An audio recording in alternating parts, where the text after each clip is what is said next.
while Tom's eyes were brown as his hair. Jamie was skinny, as if he'd grown too fast, while Tom was square and solid.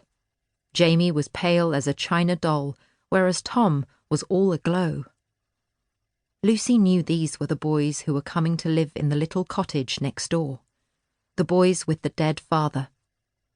She turned over the thought in her mind like a shiny new penny, and imprinted on its reverse side she found the fact of her own dead mother. She watched as the boys became accustomed to the relative darkness of the wide hallway and caught sight of her on the stairs above them.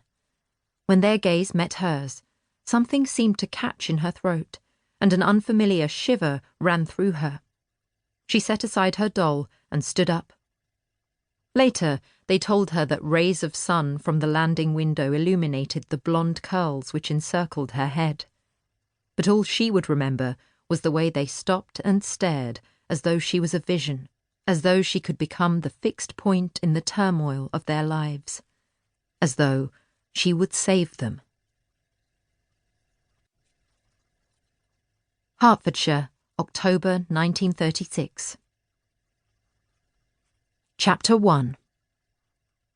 Lucy was chopping the top off her boiled egg when Tom burst into the dining room through the French windows.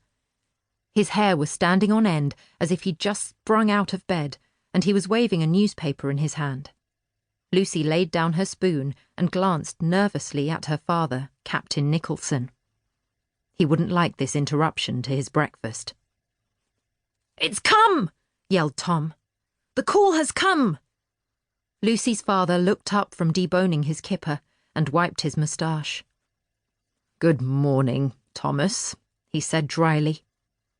Tom stopped momentarily on his dash round to Lucy's side of the table and seemed to notice Captain Nicholson for the first time. "Oh, yes, good morning, sir." He knelt by Lucy's chair, stabbing the newspaper with his forefinger. Look, the call has come at last. I'm going." Lucy pulled the Daily Worker from his grasp to keep it still enough to read the call for volunteers to fight for the Spanish Republic. The headline made her insides lurch with fear. She turned to him, taking in his conker brown eyes, bright with excitement, and his whole face alight with joy. How could something which gave him such pleasure feel like a stone in her stomach? "Going where?" asked Captain Nicholson, giving up on his kipper. Lucy laid a warning hand on Tom's sleeve, but he shrugged her off and leapt to his feet, pacing around the room, unable to keep still. "To Spain! I'm going to Spain!" "Oh, no, you aren't!" Captain Nicholson snapped. "Ridiculous boy. Sit down." His eyes flashed to Lucy, who was moving to Tom's defence. "And you, be quiet." Lucy subsided, biting back her words for now, biding her time to intervene on her friend's behalf, as Tom slowly pulled out a chair and sat on it, laying the paper on the table in front of him. Lucy saw her father disapproving. His unshaven chin, unbrushed hair, untucked shirt and sweater awry.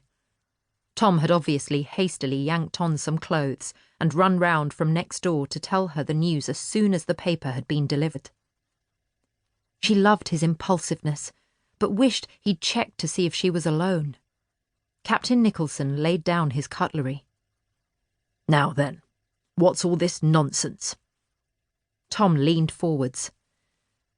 "It's not nonsense. It's really not. This is my chance to do something to help.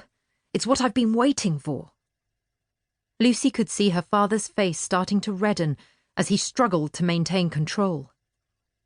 "I'm not certain I get your drift." Tom brandished his copy of the Daily Worker again. "It's a call to go and join the international brigades, to fight Franco. I've got to go."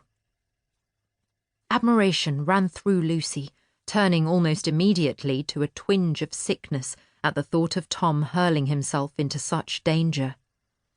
Captain Nicholson jabbed the table with his finger to emphasise each word. "You will do no such thing."